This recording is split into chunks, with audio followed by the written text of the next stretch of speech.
Hey there, y'all. Welcome to my studio. I wanted to talk a little bit today about the benefits of practicing observation.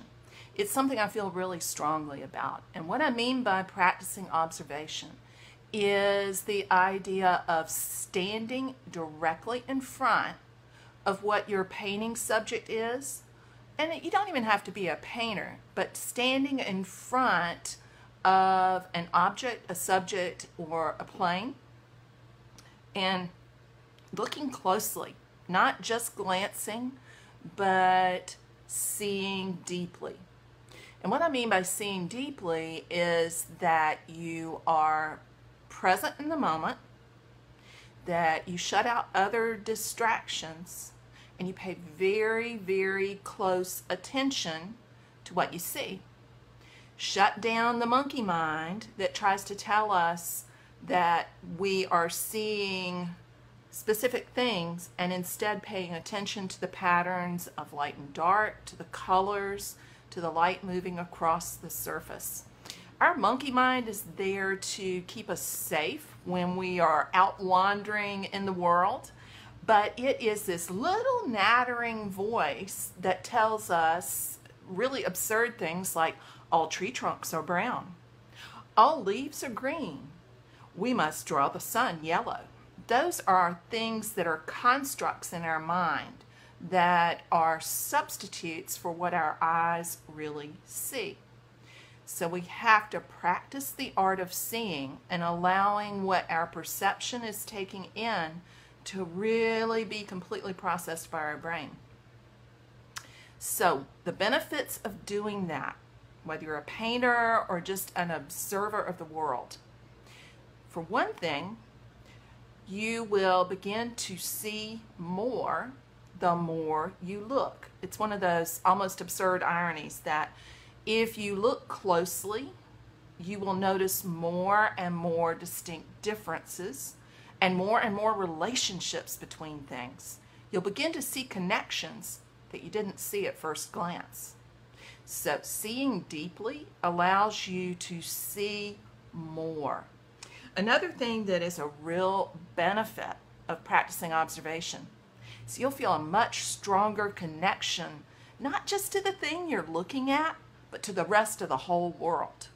It's almost like magic. So if you are observing a figure, a still life, or a landscape, it really doesn't matter the subject.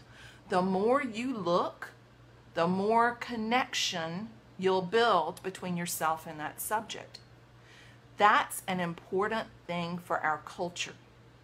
Think about how fast-paced we've gotten, how high-tech, and how disconnected we've become.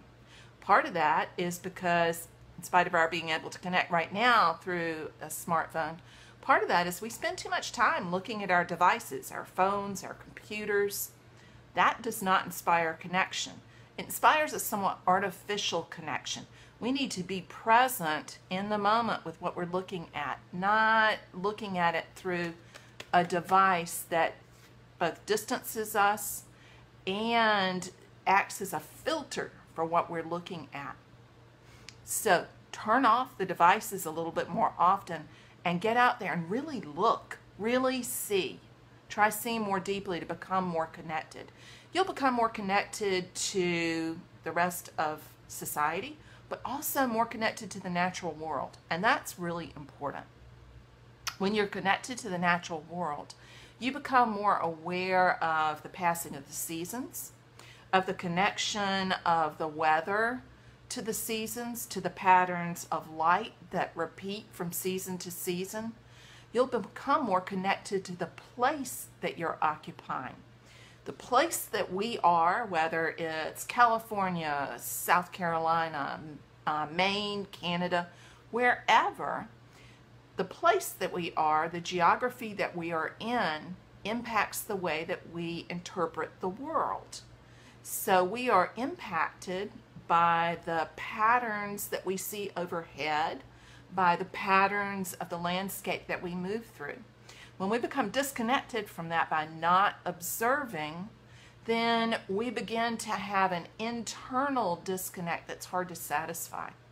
So get outside, observe nature, observe the pattern of light and dark, observe the clouds changing.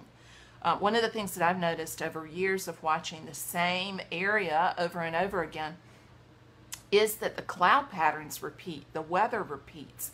It actually repeats in such a close pattern that there have been times when I've looked at paintings that I did one year and then looked at the a landscape right in front of me almost exactly a year later and seen the exact same cloud patterns.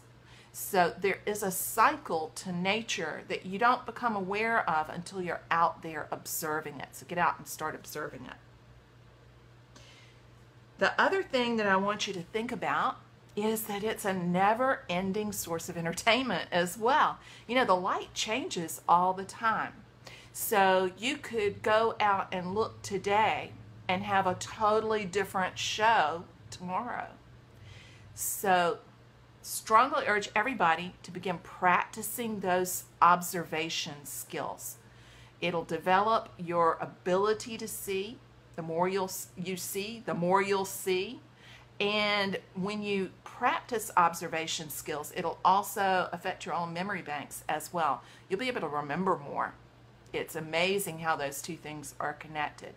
So let me know how it goes. Get out there and go do some observing. Take care, y'all. Bye-bye for now.